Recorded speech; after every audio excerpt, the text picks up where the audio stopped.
নমস্কার বন্ধুরা, অপর্ণা কিচেন ব্লগে আবারও একটা নতুন ভিডিওতে সবাইকে স্বাগত জানাই। বন্ধুরা কেমন আছেন? আশা করি ভালো আছেন, সুস্থ আছেন, যে যেখানেই আছেন। তো আজকে আমি ডিমের একটি অসাধারণ রেসিপি বানাবো, সেটাই আপনাদের সাথে শেয়ার করব। তো প্রথমেই বলি বন্ধুদের, যারা চ্যানেলটিতে নতুন হয়ে থাকো চ্যানেলটিতে সাবস্ক্রাইব করে আমার পাশে থাকবেন। এবং আর একটা কথা বলি, তো ভিডিওটিকে স্কিপ করে দেখবেন না, পুরো ভিডিওটাই দেখবে, ভালো লাগবে। তো চলুন রান্নাটা শুরু করা যাক। তো দেখুন আগে ডিমগুলো কিভাবে ফাটিয়ে নিয়েছি। তো এইভাবে ফাটিয়ে একটা বাটির মধ্যে নিয়ে নিয়েছি। কি কি মশলা নিয়েছি সেটাই দেখাই আপনাদের। তো রসুন, আদা বাটা, পেঁয়াজ কুচি, টমেটো কেটে নিয়েছি এইভাবে। তাহলে ফোড়নের জন্য জিরে, শুকনো লঙ্কা নিয়েছি, ধনেপাতা নিয়েছি। তো চলুন রান্নাটা শুরু করি। তো গ্যাসের মধ্যে আগে থেকেই কড়াই বসিয়ে রেখেছিলাম। তো ওর মধ্যে তেল দিয়ে দেব।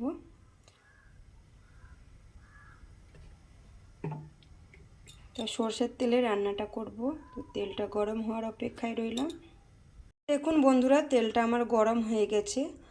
তো ওর মধ্যে ফোড়ন দিয়ে দেব জিরে, লঙ্কা।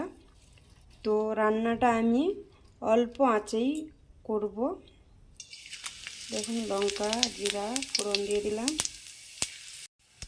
তো ফোড়নটা আমার ভাজা হয়ে গেছে, লাল হয়ে। ওর মধ্যে পেঁয়াজ কুচি দিয়ে দেব।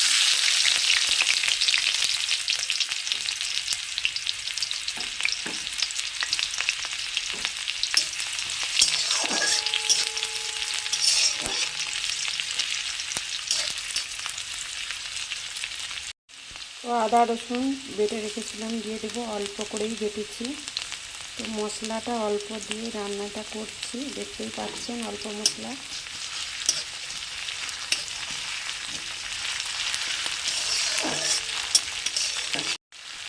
তো ওর মধ্যে এক এক করে সব মশলাগুলো দিয়ে দেবো। লঙ্কা গুঁড়ো, লবণ, আলু দিয়ে ভালো করে কষিয়ে নেব।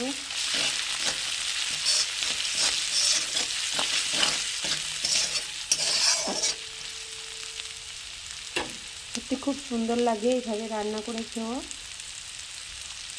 ভালো লাগবে। ওর মধ্যে কেটে রাখা টমেটোগুলো দিয়ে দেবো, দিয়ে ভালো করে আবারও কষিয়ে নেব।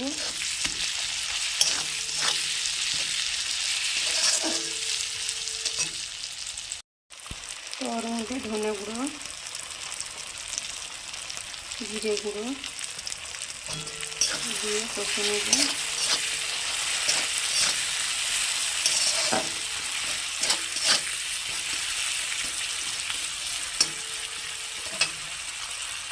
তো স্বাদ আনার জন্য অল্প করে চিনি দিয়ে দেব।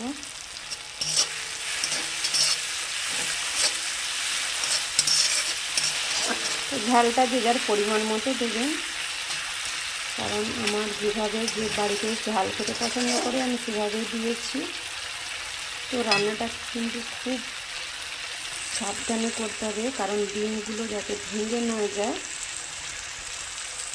তাই অল্প আঁচে রান্নাটা করতে হবে। বন্ধুরা মশলাটা আমার কষানো হয়ে গেছে। তো ওর মধ্যে জল দিয়ে দেবো।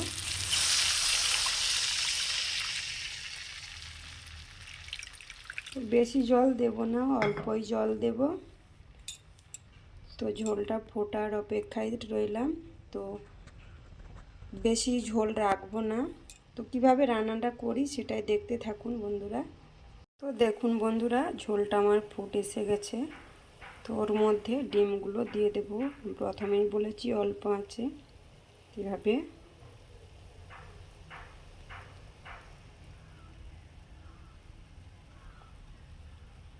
তো এইভাবে একটা একটা করে ডিম দিয়ে দেব।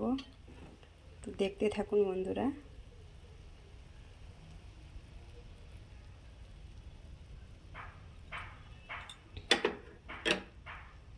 তো খুবই অল্প আঁচেই রান্নাটা হবে। তো বন্ধুরা 4টে ডিম দিয়ে দিয়েছি। দেখুন এইভাবে অল্প আঁচে ফুটছে। তো ডিমগুলো এভাবেই গোটা গোটা থাকবে যদি অল্প আঁচে থাকে, না হলে ভেঙে যাওয়ার চান্স থাকে। সেই জন্য একেবারে অল্প আঁচে হচ্ছে। দেখুন বন্ধুরা, দেখুন আমার কিন্তু ডিম গোটা গোটা আছে। তো এবার উল্টে নেব। তো দেখতেই পাচ্ছেন, দেখুন দেখতে পাচ্ছেন তো অনেকের ভেঙে যায়, আমার গোটা আছে। এবার এগুলোকে আস্তে আস্তে করে উল্টে নেব। তো এভাবে উল্টে নিয়েছি। তো উপর থেকে কিছু ধনে পাতা ছড়িয়ে দেব।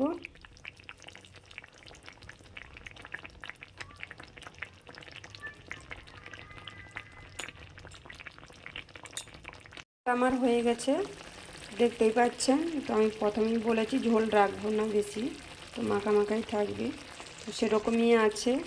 তো এবার নামিয়ে নেব। তো দেখুন বন্ধুরা, রান্নাটা আমার কমপ্লিট, নামিয়ে নিয়েছি। দেখতেই পাচ্ছেন গোটা গোটা আছে। যাই হোক বন্ধুরা, রেসিপিটি কেমন লাগলো ডিমের এই, তো অবশ্যই লাইক কমেন্ট করে জানাবেন। তো দেখুন, অবশ্যই রান্না করে খাবেন, ভালো লাগবে। ভিডিওটি এই পর্যন্ত, দেখা হচ্ছে নেক্সট কোনো ভিডিওতে।